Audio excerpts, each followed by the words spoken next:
Chapter 8. I couldn't sleep all night. A foghorn was groaning incessantly on the sound, and I tossed half-sick between grotesque reality and savage, frightening dreams. Toward dawn, I heard a taxi go up Gatsby's Drive, and immediately I jumped out of bed and began to dress. I felt that I had something to tell him, something to warn him about, and morning would be too late. Crossing his lawn, I saw that his front door was still open, and he was leaning against a table in the hall, heavy with dejection or sleep. "Nothing happened," he said wanly. I waited, and about 4 o'clock she came to the window and stood there for a minute, and then turned out the light. His house had never seemed so enormous to me as it did that night when we hunted through the great rooms for cigarettes. We pushed aside curtains that were like pavilions, and felt over innumerable feet of dark wall for electric light switches. Once I tumbled with a sort of splash upon the keys of a ghostly piano. There was an inexplicable amount of dust everywhere, and the rooms were musty as though they hadn't been aired for many days. I found the humidor on an unfamiliar table with 2 stale, dry cigarettes inside. Throwing open the French windows of the drawing room, we sat smoking out into the darkness. "You ought to go away," I said. "It's pretty certain they'll trace your car." "Go away now, old sport? Go to Atlantic City for a week or up to Montreal." He wouldn't consider it. He couldn't possibly leave Daisy until he knew what she was going to do. He was clutching at some last hope, and I couldn't bear to shake him free. It was this night that he told me the strange story of his youth with Dan Cody. Told it to me because Great Gatsby had broken up like glass against Tom's hard malice, and the long secret extravaganza was played out. I think that he would have acknowledged anything now, without reserve, but he wanted to talk about Daisy. She was the first nice girl he had ever known. In various unrevealed capacities he had come in contact with such people, but always with indiscernible barbed wire between. He found her excitingly desirable. He went to her house, at first with other officers from Camp Taylor, then alone. It amazed him. He had never been in such a beautiful house before. But what gave it an air of breathless intensity was that Daisy lived there. It was as casual a thing to her as his tent out at camp was to him. There was a ripe mystery about it, a hint of bedrooms upstairs more beautiful and cool than other bedrooms, of gay and radiant activities taking place through its corridors, and of romances that were not musty and laid away already in lavender, but fresh and breathing and redolent of this year's shining motor cars, and of dances whose flowers were scarcely withered. It excited him, too, that many men had already loved Daisy. It increased her value in his eyes. He felt their presence all about the house, pervading the air with the shades and echoes of still vibrant emotions. But he knew that he was in Daisy's house by a colossal accident. However glorious might be his future as Great Gatsby, he was at present a penniless young man without a past, and at any moment the invisible cloak of his uniform might slip from his shoulders. So he made the most of his time. He took what he could get, ravenously and unscrupulously. Eventually he took Daisy one still October night. Took her because he had no real right to touch her hand. He might have despised himself, for he had certainly taken her under false pretenses. I don't mean that he had traded on his phantom millions, but he had deliberately given Daisy a sense of security. He let her believe that he was a person from much the same stratum as herself, that he was fully able to take care of her. As a matter of fact, he had no such facilities. He had no comfortable family standing behind him, and he was liable at the whim of an impersonal government to be blown anywhere about the world. But he didn't despise himself, and it didn't turn out as he had imagined.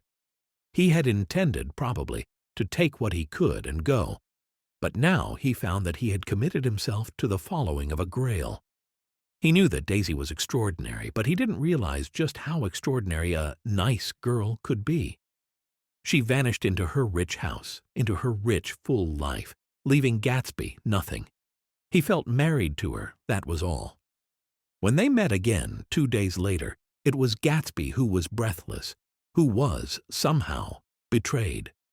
Her porch was bright with the bought luxury of starshine.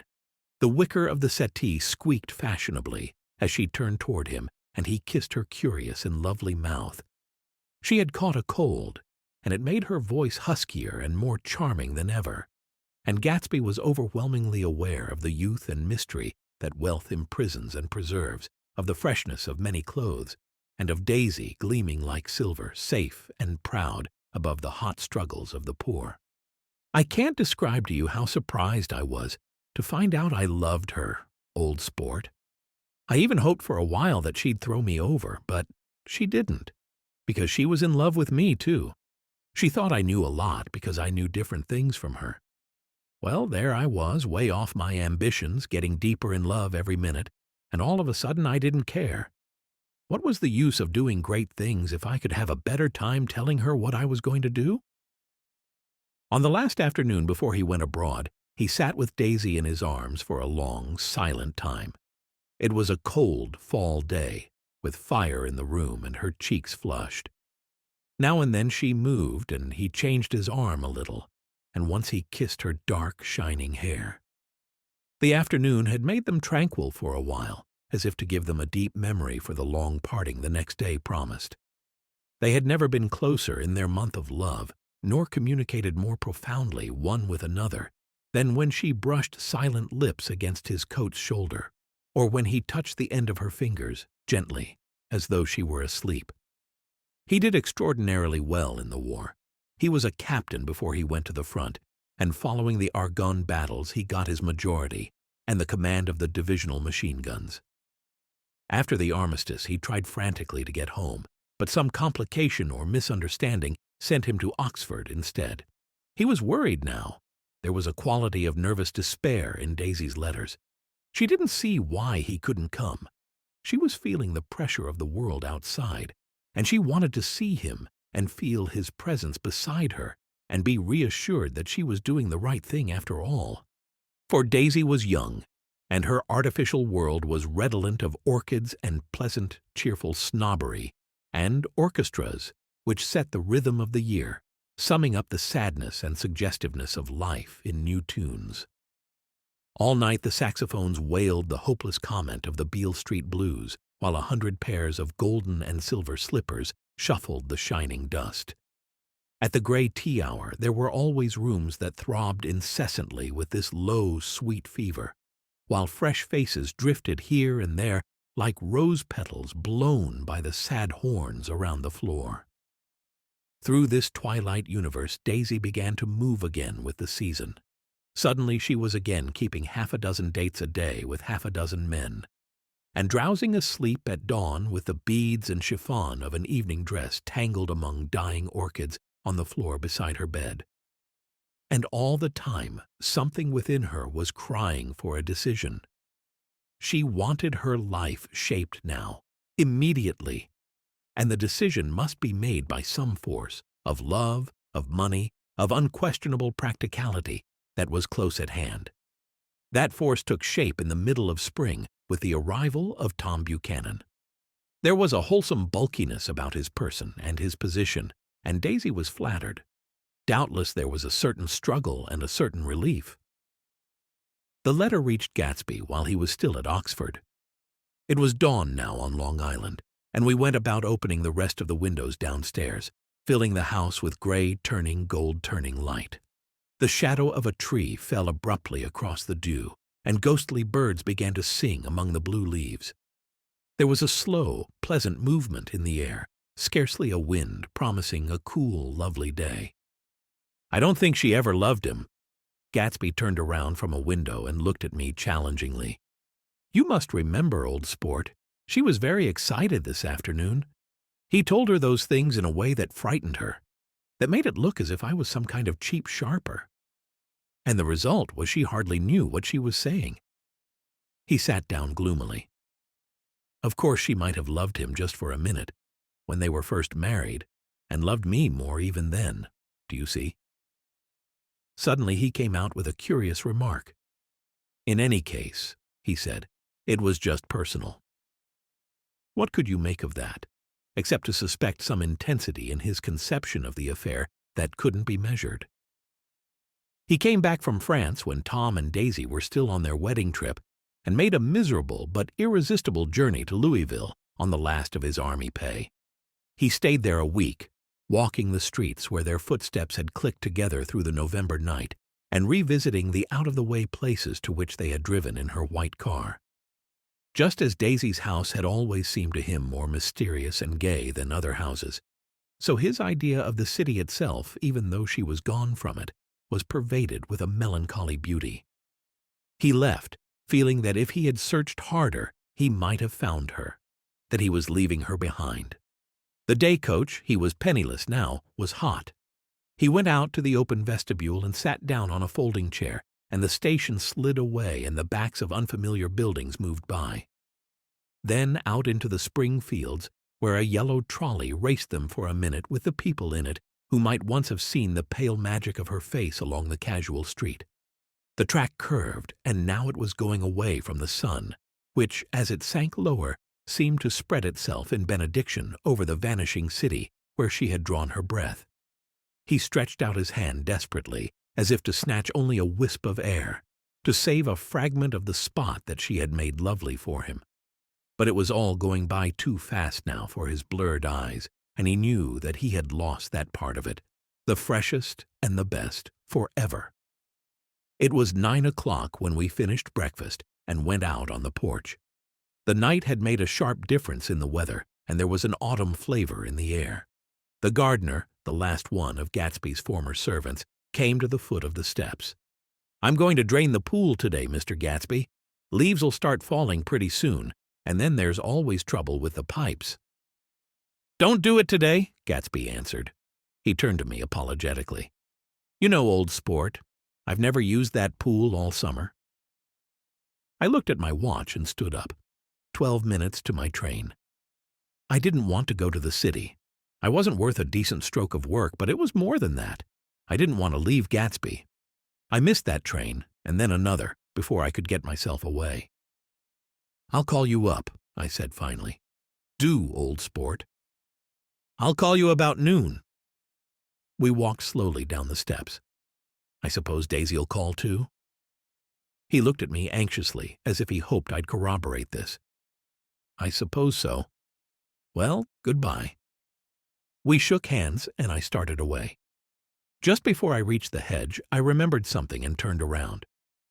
"They're a rotten crowd," I shouted across the lawn. "You're worth the whole damn bunch put together." I've always been glad I said that. It was the only compliment I ever gave him, because I disapproved of him from beginning to end. First he nodded politely, and then his face broke into that radiant and understanding smile, as if we'd been in ecstatic cahoots on that fact all the time. His gorgeous pink rag of a suit made a bright spot of color against the white steps, and I thought of the night when I first came to his ancestral home, 3 months before. The lawn and drive had been crowded with the faces of those who guessed at his corruption, and he had stood on those steps, concealing his incorruptible dream as he waved them goodbye. I thanked him for his hospitality. We were always thanking him for that, I and the others. "Goodbye," I called. "I enjoyed breakfast, Gatsby." Up in the city.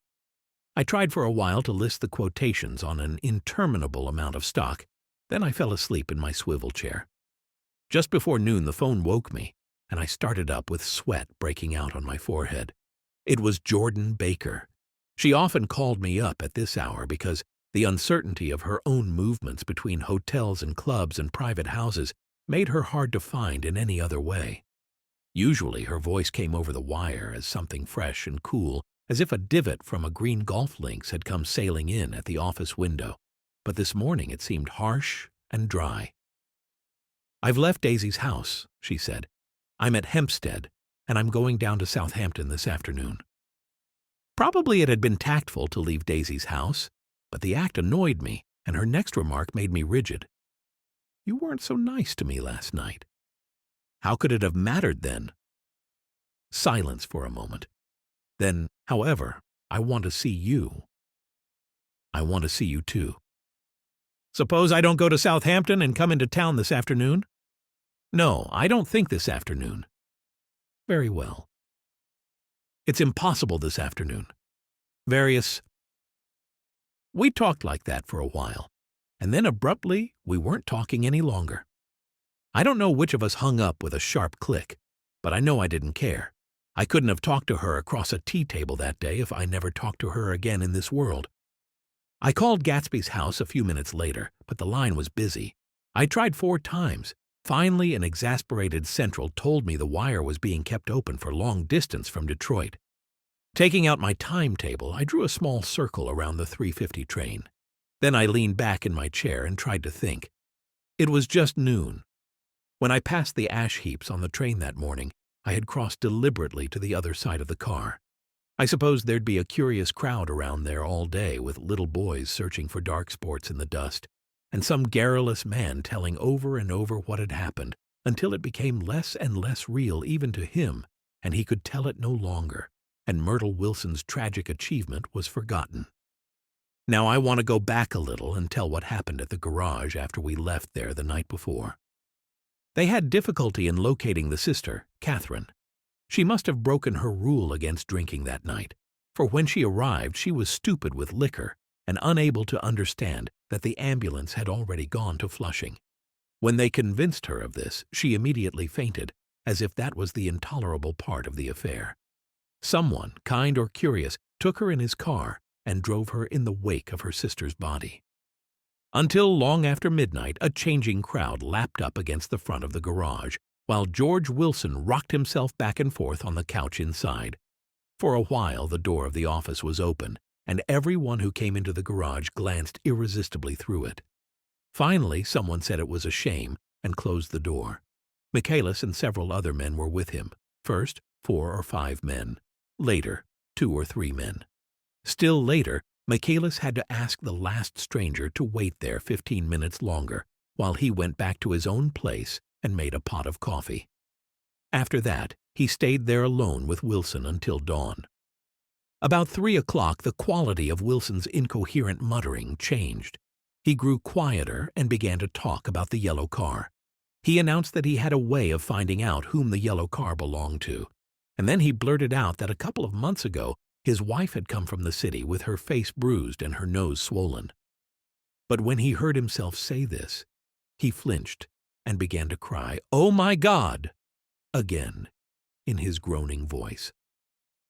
Michaelis made a clumsy attempt to distract him. "How long have you been married, George? Come on there, try and sit still a minute and answer my question. How long have you been married?" 12 years? Ever had any children? Come on, George. Sit still. I asked you a question. Did you ever have any children? The hard brown beetles kept thudding against the dull light, and whenever Michaelis heard a car go tearing along the road outside, it sounded to him like the car that hadn't stopped a few hours before.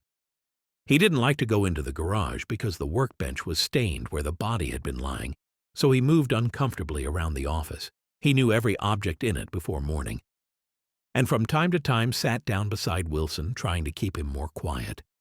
"Have you got a church you go to sometimes, George? Maybe even if you haven't been there for a long time? Maybe I could call up the church and get a priest to come over and he could talk to you, see? Don't belong to any.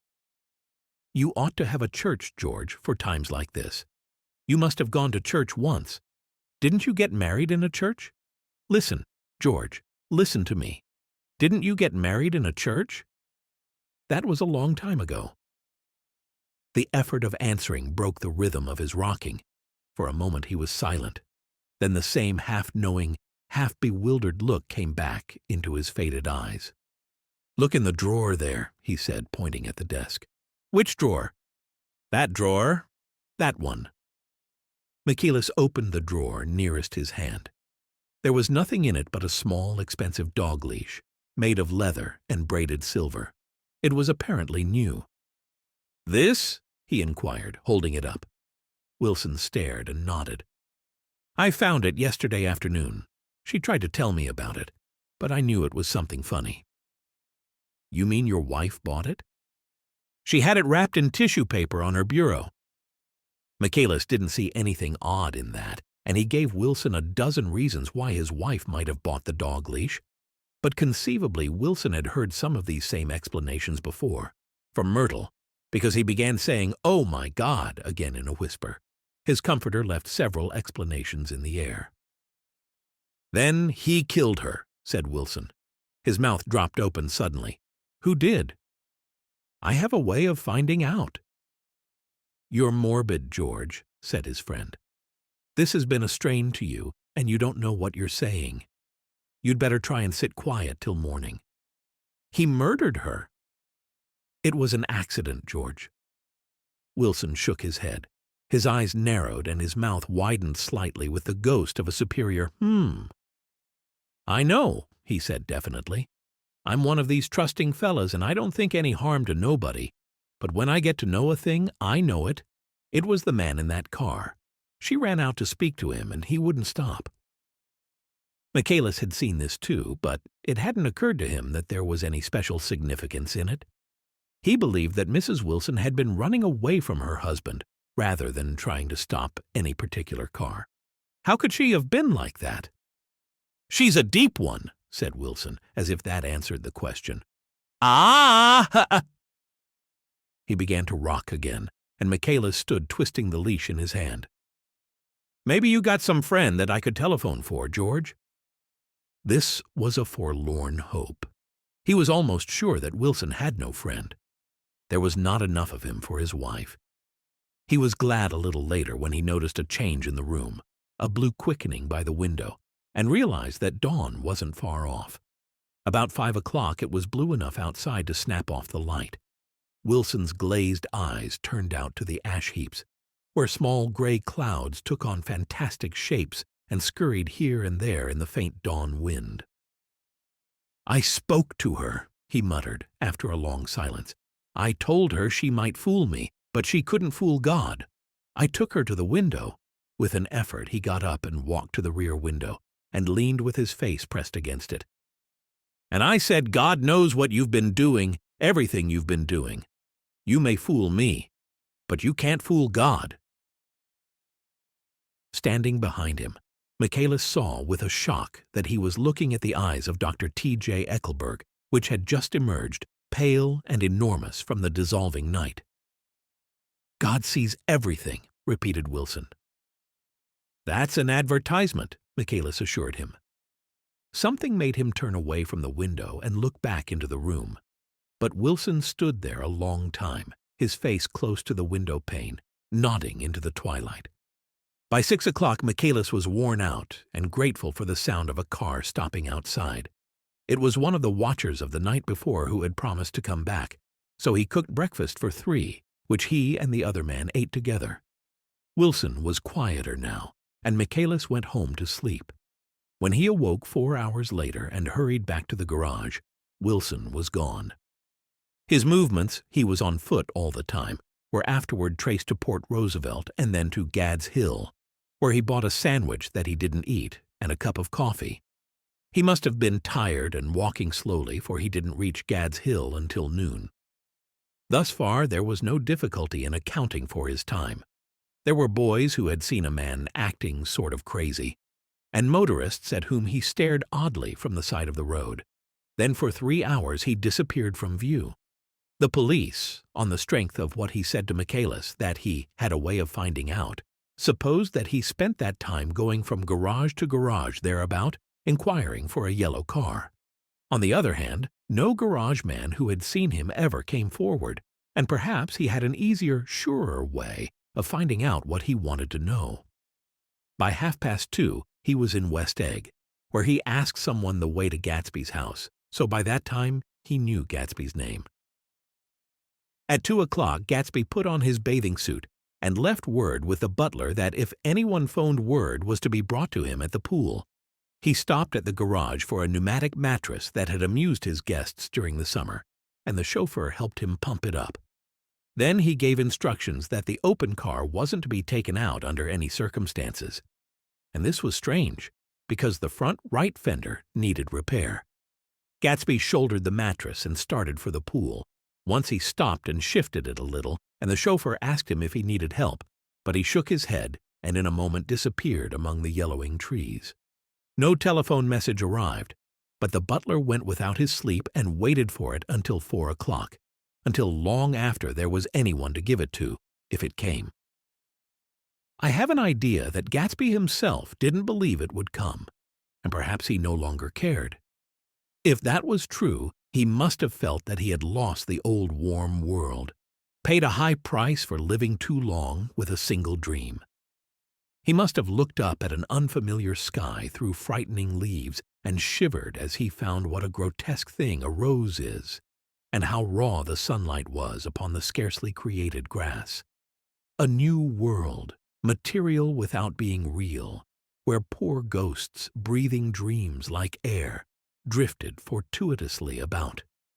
Like that ashen, fantastic figure gliding toward him through the amorphous trees. The chauffeur, he was one of Wolfsheim's protégés, heard the shots.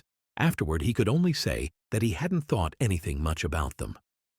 I drove from the station directly to Gatsby's house, and my rushing anxiously up the front steps was the first thing that alarmed anyone. But they knew then, I firmly believe. With scarcely a word said, 4 of us, the chauffeur, butler, gardener, and I, hurried down to the pool. There was a faint, barely perceptible movement of the water as the fresh flow from one end urged its way toward the drain at the other. With little ripples that were hardly the shadows of waves, the laden mattress moved irregularly down the pool. A small gust of wind that scarcely corrugated the surface was enough to disturb its accidental course with its accidental burden. The touch of a cluster of leaves revolved it slowly, tracing like the leg of transit, a thin red circle in the water. It was after we started with Gatsby toward the house that the gardener saw Wilson's body a little way off in the grass, and the Holocaust was complete. End of chapter.